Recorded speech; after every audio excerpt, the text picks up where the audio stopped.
للجنة عدة أسماء، منها الجنة ودار السلام ودار المقامة ودار الحيوان وجنة عدن والفردوس، وكذلك المقام الأمين، وعددها كثير.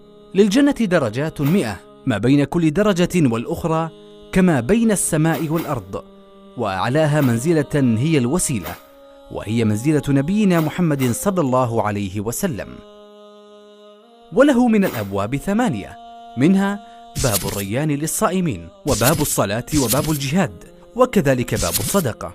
وتبلغ المسافة بين دفتي كل باب كما بين هج ومكة. وللجنة خزنة وبوابين عند كل باب، وكبيرهم اسمه رضوان. ومفتاح الجنة شهادة أن لا إله إلا الله. وأول من يقرع باب الجنة هو نبينا محمد صلى الله عليه وسلم. وتعد أمتنا أمة محمد عليه الصلاة والسلام هي أولى الأمم دخولا لها، وكذلك أكثرهم فيها.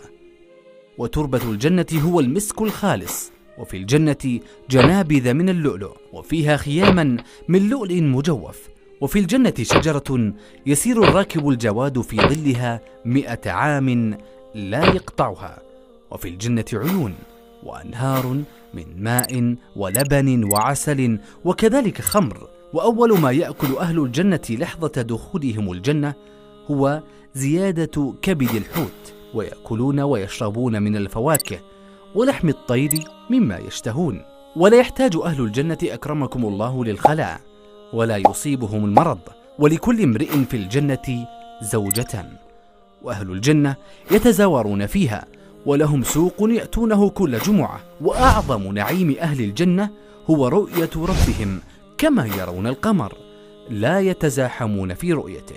وفي نهاية هذه الجولة السريعة والماتعة في نعيم الجنة وصفتها، ستكون قررت التزود بعون الله من أعمال الخير وأعمال البر. فقط نوصيك بأمرين: بإخلاص النية ومتابعة سنة الرسول عليه الصلاة والسلام، ولا تنسانا من دعائك.